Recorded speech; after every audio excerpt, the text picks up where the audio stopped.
Bonjour à tous, bienvenue dans Arrêt au stand pour une nouvelle émission exceptionnelle. Bonjour Yves. Salut Mathias. Comment ça va?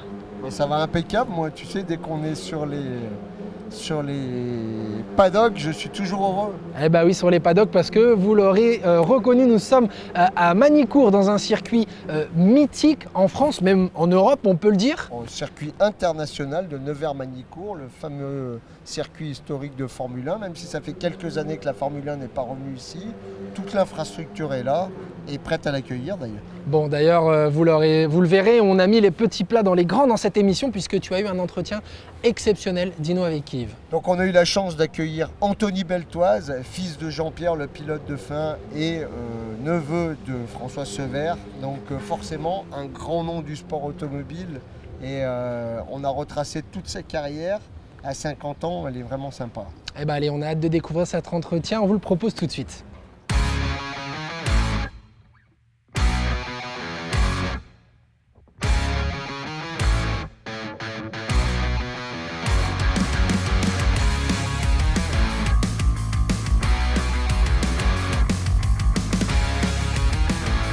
Bon Anthony, une fois n'est pas coutume, tu es à la place de l'invité.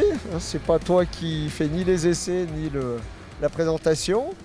L'idée c'est de retracer un petit peu ta carrière dans cette émission. Alors, ça risque de prendre un peu de temps. J'ai commencé, je suis plus tout jeune. Hein. 50 ans maintenant. C'est exactement ça. C'est exactement ça. Et puis forcément, on va rappeler quand même la famille, hein. Le papa, pilote de Formule 1, donc forcément... T'es tombé dans la marmite tout petit? Ouais, c'est sûr que je suis tombé dans la marmite tout petit. Mon papa, voilà, un pilote de Formule 1, Jean-Pierre Beltoise, et mon oncle également, le frère de maman, François Sevère. Donc on peut dire que j'ai été picousé dans les deux bras. Accidenté, donc on le sait tragiquement, avant ta naissance? Non, juste après, Watkins Glen, Grand Prix des États-Unis, 73. 73. Et moi je suis né en 71. Et après, donc très rapidement, tu as été baigné dedans, tu t'es mis derrière un volant de karting comme souvent les fils d'eux. Alors figure-toi que non. Non, j'ai jamais fait de karting, en tout cas très très peu. J'avais trouvé entre guillemets un petit peu de financement, 2-3 sponsors. Mais comme je travaillais pas bien assez à l'école, si tu veux, mon papa il a dit non, pas de karting. Tant que tu n'auras pas ton bac, tu ne toucheras pas au sport auto. Donc j'ai eu le bac un peu tard et j'ai commencé le sport auto à 20 ans. En faisant le volant elf, ici même, à Manicourt. Donc voilà, j'étais volant elf en 92 et c'est de là qu'en fait tout est parti. Tout à fait. Et avant, vraiment, tu faisais pas assidûment du karting alors? Pas du tout. Ce qu'on faisait avec mon frère, on avait des petites motos dans le jardin, on a une maison de campagne à côté de Montlhéry et c'est là, c'était notre terrain d'entraînement avec un Piwi 50, un Piwi 80. On avait aussi une vieille Honda avec les vitesses au volant et notre papa nous avait fait un parcours entre les bois. Donc je t'explique, la voiture elle n'a pas duré longtemps entre les bois parce qu'il y avait beaucoup d'arbres. C'est assez marrant parce que le mois dernier on était avec Nicolas Prost qui nous disait la même chose, qui n'avait pas touché une voiture de course avant l'âge de 21 ans. C'est ça. Pourtant c'est rigolo. Et puis le volant alors, ça t'a pris tout seul. Bon forcément c'était la première filière de l'époque, hein. Ouais. C'était la façon d'accéder au plus vite au circuit. C'est une démarche spontanée du coup? Ah bah moi c'était un rêve de m'inscrire à ce volant elf, d'y participer et ce jour-là était exceptionnel parce que voilà, gagner le volant elf c'était juste génial avec des concurrents qui avaient beaucoup d'expérience en karting. J'étais avec Sébastien Philippe qui était champion du monde de kart, Nicolas Minassian. Voilà, ces gens-là qui avaient beaucoup plus d'expérience que moi et ce jour-là c'était mon jour. Comme on l'a souvent vu avec nos invités, hein, c'était la filière de l'époque. C'est vrai. C'était ces écoles de pilotage, Elf, Winfield et compagnie. Exactement. Qui permettaient d'accéder directement à la Formule Renault. Ouais, voilà, tu gagnais le volant, tu avais Elf qui te payait intégralement la saison, ta première saison de Formule Renault. Ça ne coûtait pas très très cher, hein, de mémoire ça devait coûter 2000 francs à l'époque. Et tu passes toutes les sélections, quart de finale, demi-finale, et puis après je crois que tu n'es plus que 5 en finale. C'est ça, il y en avait une ici, une au Castellet. Voilà, et moi c'était ici. Et du coup, victoire, ouais. Volant, voilà. Donc c'est parti.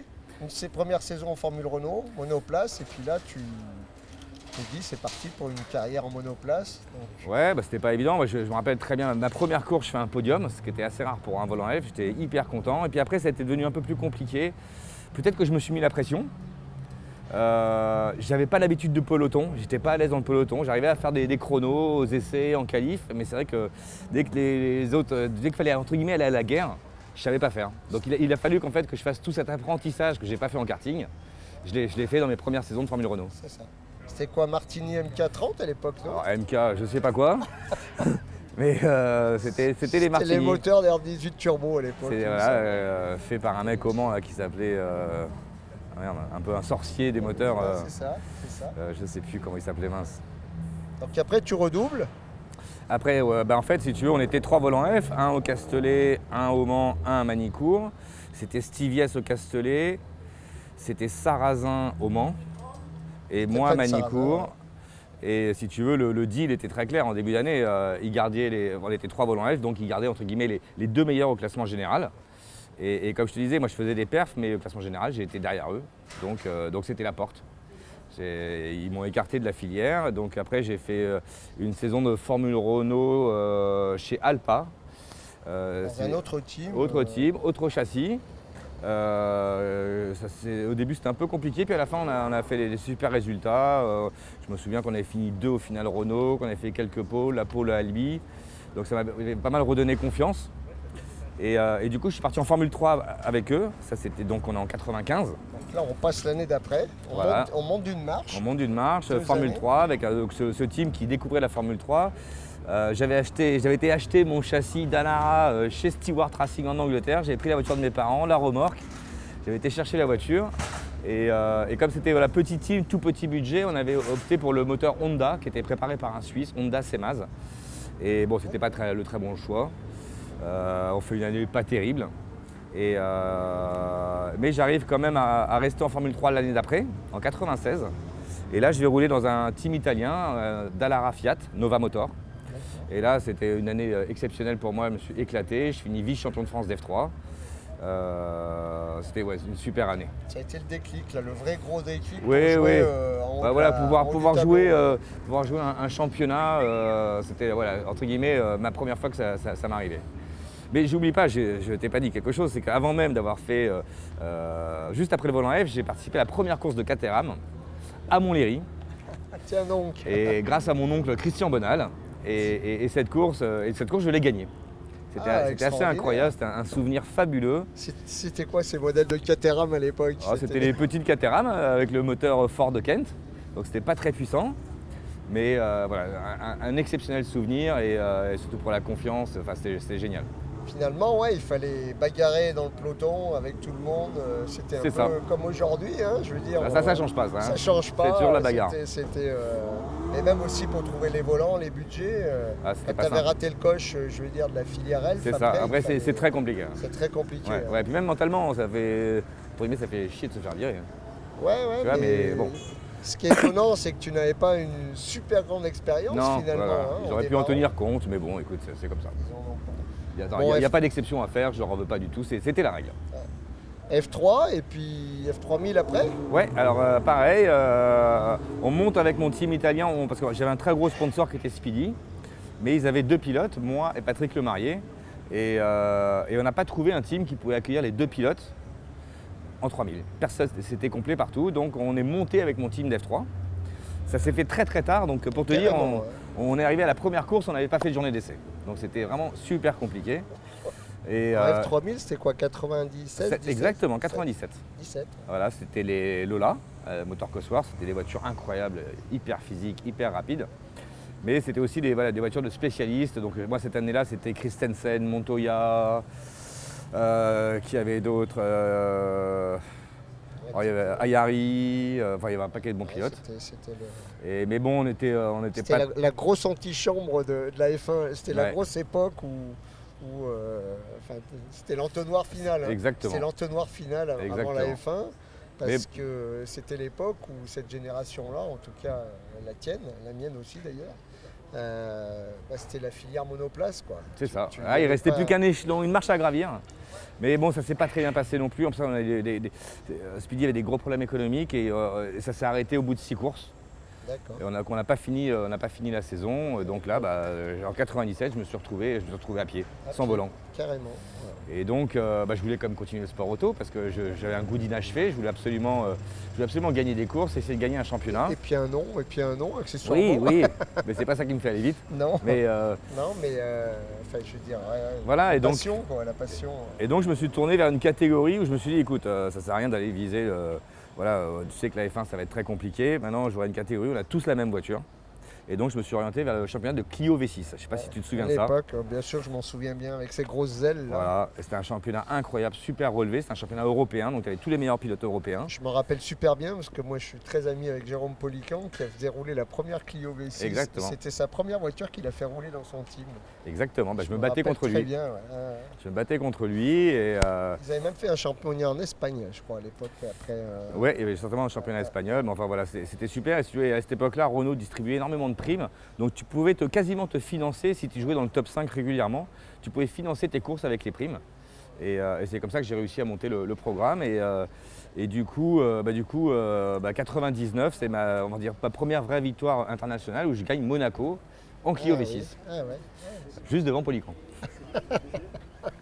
Pour mettre un peu d'huile sur le feu. C'est ça. Ouais, mais je me souviens très très bien de cette époque-là. Et là, du coup, tu décides, tu as fait une croix sur la monoplace, du coup. J'avais jamais fait de croix, mais c'était très difficile de revenir parce que, comme tu parlais, les budgets étaient astronomiques, c'était très compliqué. Donc j'ai fait 2 ans de Clio Trophy. Ouais. Je crois que je dois finir 2 ou 3 du championnat, je dois gagner 4-5 courses, enfin voilà, c'était pas mal. Qui était déjà très relevé, ouais. Formule monotype, mais déjà. Avec les Rangoni, Belliki, Polican, pas mal de Français. Puis des voitures très compliquées à conduire. Très très compliquées à conduire. Avec ce moteur central arrière. Ouais, vraiment spécial. Et puis après est né en France le championnat de silhouette. Ça s'appelait le Super Tourisme. Le GT de l'époque. Un peu, voilà. Mais c'est vrai que c'était génial parce que là, tu avais vraiment des constructeurs. Enfin, on avait tous à peu près la même voiture, le même châssis. C'est un peu façon DTM en Allemagne. Même châssis, même moteur, les mêmes freins. Il y avait très très peu de différence entre les autos. Un plateau super relevé parce que les constructeurs s'investissaient un petit peu. Nous, on était chez Ford. C'était les Ford de Speedy. Tu avais de mémoire les Opel chez Snowbeck. Tu avais Peugeot France avec Ayari. C'était un châssis tubulaire, Ayari et Larry, châssis tubulaire. Châssis tubulaire. Et voilà, ça aussi c'était une super année. Il y avait très un niveau, c'était Ouais. des voitures qui commençaient à aller vite, ça, non? Bon, oui, ça allait vite, mais surtout il y avait un niveau très très relevé. Moi-même, je faisais équipe avec Gache et Lagorce, qui étaient qui aussi des très bons pilotes. Lagorce. Exactement. Lagorce. Et puis ça s'est bien passé. Je gagne ici la dernière course à Manicourt. Ça a été aussi un autre vrai déclic dans ma vie. Tu roulais dans quel team là? Moi chez Ford Speedy. Ford Speedy, d'accord. Ouais. Voilà. Donc tu disais un déclic. Oui, un déclic, parce que gagner devant tout ce gratin du sport automobile français, vraiment je te dis, les Larry, Ayari, Lagorce, Philippe Gache, enfin tout ce monde-là, il y avait vraiment du gros monde. Et voilà, ça c'était vraiment top, quoi. C'était aussi mon premier contrat, je dirais, de pilote, où j'ai plus besoin d'amener d'argent. D'accord, on va Donc dire. c'était aussi c'était passé un cap aussi. Semi-pro, voilà, quasi-pro, c'est ça. D'accord, ouais, ça a fait quoi? Ça a fait quasiment une petite dizaine d'années pour vraiment arriver à t'affranchir, on va dire. Exactement. À m'affranchir, pas me faire respecter, mais à me faire un prénom. Oui. À me faire un prénom. Tout à fait. Voilà. C'est très bien dit. Très bien dit. Et voilà. Et puis après ça, le GT est arrivé en France. C'est ça, ouais. Le GT en France, c'est encore une histoire de rencontre. Là, je rencontre Lisplan, qui est un loueur de voitures, je ne sais pas si tu connais, pour les entreprises, et qui avait aussi monté son team. Un leaser. Qui avait aussi monté son team, et donc on fait l'année avec les Vipers à l'époque. Oui, tout à fait. Voilà, et puis entre-temps... C'était la première formule du GT en fait. C'est ça, on est aussi pareil l'année 2000, et puis entre-temps j'avais été recruté aussi par Oreca pour faire Le Mans, Sebring, Petit Le Mans, donc j'étais pilote officiel des Vipers Oreca. C'était déjà dans un... Oui, ça commençait à partir. Voilà, ça commence à partir. Je fais 2e au Mans en catégorie GT, 8e au général. Ah oui, oui. Qu'est-ce qu'on podium aussi à Petit Le Mans, à Sebring. En fait, ça, ouais, c'est des souvenirs assez incroyables. Ça faisait quel type de GT à l'époque en performance par rapport à une voiture d'aujourd'hui? Ah, c'est difficile à comparer, mais c'était gros moteur. On avait 600 chevaux. Hein. Ah oui. On avait 600 chevaux, c'était des voitures incroyables C'est- et surtout hyper physiques. La Viper avec moteur avant, tu pouvais avoir 60-65 degrés dans l'habitacle. J'ai des souvenirs de Karl Wendinger qui mettait des semelles en amiante tellement on se brûlait les pieds dans la voiture. Enfin, c'était épouvantable. Ah, c'est des belles anecdotes, ça. Oui. C'est des belles anecdotes. Et là, du coup, tu es sur des contrats pro après, là. Ouais, voilà, contrat pro. Et puis après, Ça fait après 2-3 pro- ans, ça, non? ouais, ça a duré 2-3 ans. Et puis après, le programme Viper Eureka s'est arrêté. Et puis moi, je voulais rester en France. Et là, j'ai découvert la Porsche Carrera Cup. Ah Donc oui, là, je crois qu'on est en 2004. une discipline de famille, ça. C'est une discipline de famille. Parce que... Donc, Porsche Carrera Cup, j'ai commencé en 2004. Pour la première année, je fais vice-champion. Je rate le titre pour une bêtise. J'étais en tête du championnat, mais bref, je fais un faux départ au Mans. Donc, je dois finir 8e, alors que j'ai une course. J'aurais Porsche fini, France, là, ouais. j'aurais Porsche fini dans le France. top 5, j'aurais gagné pour ma première année. Et puis après, donc ça c'est 2004. Et 2005, je rejoins un team qui me tenait à cœur parce que j'avais, comme je te disais, j'avais bien ferraillé avec lui en Clio V6, c'est Jérôme Poligan. Et donc Le revoilà, d'ennemi, le revoilà. il est devenu mon ami. Hein. Et- Mais pas en Porsche, t'as Si, en Porsche Cup. Si, en Porsche. En Porsche Ah, Cup. Donc, je fais Ah oui, je me souviens 2005. pas de cette, Je crois que je fais 4 ans, je fais 8, 5, 6, 7, 8. Et en 4 ans, on gagne 3 titres. Et un titre de champion, de vice-champion. Donc on fait 3 fois 1, 1 fois 2. Et c'était des années exceptionnelles. Ah ouais, Exceptionnelles. c'était Ça, c'était vraiment fabuleux. ouais, ça a fait une bonne série d'années de Porsche. C'était, C'est ça. qui reste une discipline, on va Voilà. dire, ultra passion, hein, parce que... Oui, et puis c'est une formule monotype. Formule monotype, c'est entre guillemets, c'est que le Très, meilleur très gagne. rapide. Il y avait des pilotes de fou, c'est ça. Mako, Derlo, Gabillon, enfin il y en avait tout un paquet de mecs. Il y a un haut niveau en Porsche, Voilà, donc aucune aide au pilotage. non, toujours, voilà. c'était tout, Et là, il n'y a pas de filtre. hein. ah, il n'y a pas Ça, de c'est filtre, sûr. là, c'est tout. Et là, ça a fait quoi, 7-8 ans de Porsche en tout? Ouais, bah, je crois que j'ai arrêté en 2009, je crois. Ouais, c'est ça. Et puis après, le GT3 est arrivé en France. Mhm. Le GT3 est arrivé en France et comme j'avais quand même eu une petite cote avec ces championnats à gagner, ces 3 championnats, bah, j'ai pas eu trop de difficulté à trouver un bon team en GT3. Et justement, je suis resté sur Porsche en GT3. Je suis allé chez Almeras pendant 2 ans. Team référent historique. C'est ça. Et ben là, on est champion en 2010 et 2011. Avec Laurent Pasquali et Henri Acide, donc 2 coéquipiers différents. Je crois en 2010 avec Pasquali, en 2011 avec Acide. Et des gros écarts entre la Porsche GT3 et la Cup quand Ah même. oui, Ouais. des gros écarts. Hein. Tu C'était- avais 6-7 secondes autour. Hein. Ah ouais, Et puis, oui, autre chose, voilà, mode plus puissant, plus d'aéro, l'ABS, bon, un peu plus lourd aussi, mais voilà. Et puis la Porsche était vraiment une super voiture et c'est une auto qui m'allait bien. tu trouvais que, on va dire, les habitudes de pilotage restaient les mêmes quand même? Oui, Ouais. ouais. L'équilibre général de la voiture restait C'est ça, le même. le sac à dos dans le dos, là, tu l'avais toujours. C'est une Avec bonne ce- image, c'est une Ce bonne moteur en image porte-à-faux, de la- bien connu. Ouais, c'est ça, la Porsche 911. Et là, du coup, ça fait combien d'années, du coup? Après, t'enchaînes, ouais, donc Ah bah, six, sept là, années, donc plus voilà, après, le au GT. 10, 11 Porsche, Porsche GT. Après, je crois que 2012, on va chez Sébastien Loeb avec Pasquali sur une McLaren. Ah oui, Là, tout à fait, ça. on fait vice-champion. en Après, GT3. en GT3 toujours. GT3. Après, les McLaren étaient très difficiles à exploiter. Loeb T'as change. glissé le Mans au milieu, non? Alors le Mans, je l'ai fait 3 fois. Mhm. Je l'ai fait en 2000. Non, je l'ai fait en... Qu'est-ce que je te dis ouais, je crois que j'ai fait en 2000. Là, je fais 2 en GT. Et voilà, 2011, Le Mans, mais là, ça s'est mal passé parce que c'est McNish qui m'accroche et ça fait un crash hyper spectaculaire. Ça fait un peu la une de YouTube pendant quelques temps, mais j'étais pas très fier. Mais bon, même si j'étais pour rien. Et puis, donc, je te disais, voilà, 2013, toujours le GT France. Loeb a changé de voiture. Ils sont passés de McLaren à Audi. D'accord. Voilà, donc là je roulais encore chez eux et puis après j'ai jamais trop Là, quitté on le était GT. sur une Audi R8 après, Ouais, exactement. chez Loeb, Exactement. en GT3, Ouais. qui ressemble au GT3 d'aujourd'hui quand même. Oui, Ouais. c'est peut-être oui, c'est pas très loin. Ça doit, voilà, c'est vraiment les performances sont vraiment assez proches. Peut-être elles ont progressé, ça a peut-être gagné 1 seconde ou 2 au tour, mais ça n'en a pas gagné 5 ou 6. Hein. Voilà, puis je suis resté en GT3. Après je suis passé chez Duquesne en Ferrari. Voilà. Et puis après, le GT4 est arrivé. Le GT4 est arrivé et puis le GT3 France était devenu un peu mort parce qu'économiquement, c'est devenu quand même très compliqué. C'est une voiture qui coûtait très très cher. Donc, et puis voilà, depuis, je suis en GT4 et je me régale. Tu as toujours voulu rester en France?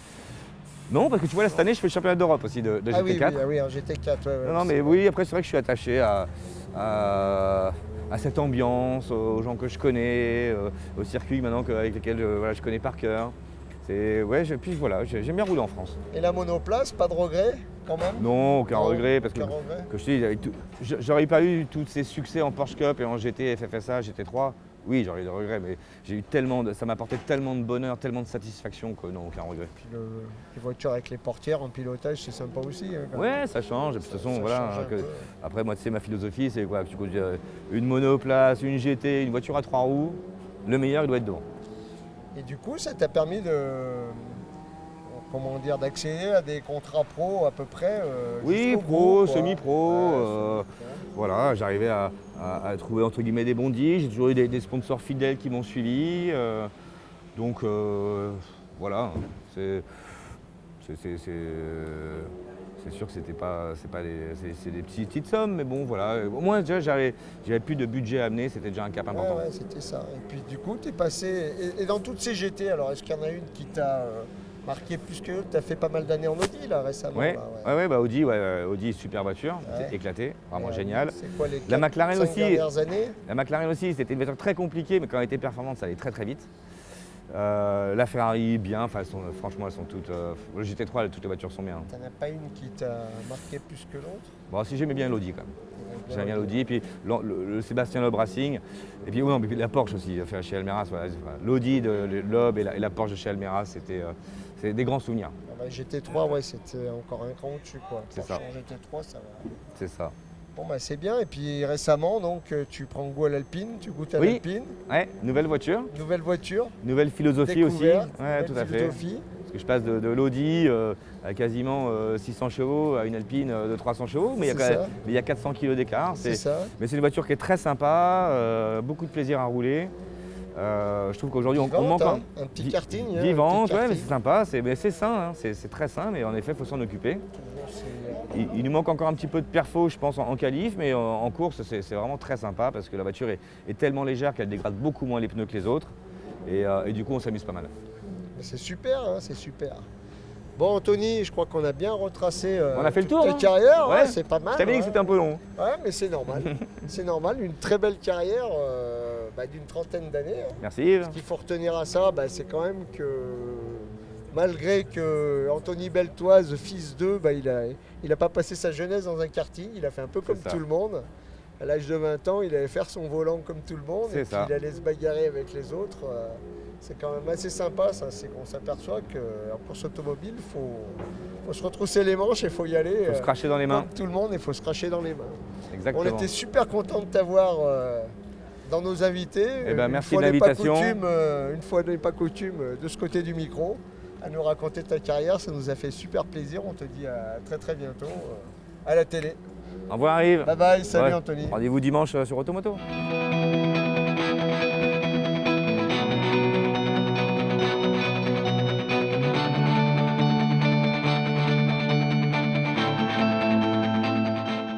Merci Yves pour cet entretien. Qu'est-ce que tu as appris finalement avec Anthony Beltoise? Une fois encore, j'ai été bluffé parce que on se retrouve avec des grands noms et des fils d'eux. Parce que Anthony Beltoise, forcément, c'est un nom très connu. Mais on s'aperçoit que déjà dans la première partie de sa vie, il n'a pas tant pratiqué le sport mécanique que ça. Ça a été vraiment assez léger jusqu'à 20 ans. Et puis après, il a fait comme tout le monde. Mais quand je dis bien comme tout le monde, c'est comme tous les autres pilotes. Il est allé se présenter, s'inscrire à une école de pilotage. Il est allé essayer de gagner son volant, qu'il a remporté. Il a fait ses premières saisons où il n'a pas réussi à percer comme prévu et comme il l'aurait imaginé pour pouvoir monté jusqu'à la Formule 1, et puis après une carrière où il a bataillé dans de magnifiques championnats, notamment avec les Porsche, une très longue période sur les Porsche. Et voilà, ça reste un pilote à 50 ans professionnel d'un très très haut niveau. Mais une fois encore, fils d'eux ou pas fils d'eux, il faut batailler sur la piste pour faire sa place. Absolument, une super belle leçon, une très belle carrière aussi d'Anthony Beltoise. Merci Yves de l'avoir interviewé. Ça y est, tu te fais à l'exercice. Merci à toi Mathias, c'était un vrai plaisir de rencontrer tous ces pilotes vraiment chevronnés. Allez, on vous propose une nouvelle émission le mois prochain. Merci pour votre fidélité infiniment à Réostand. On a hâte de continuer cette aventure avec vous. Merci Yves. Merci à toi Mathias et à très bientôt. Allez, Bye à très bye. Salut bientôt. à tous. Bye bye.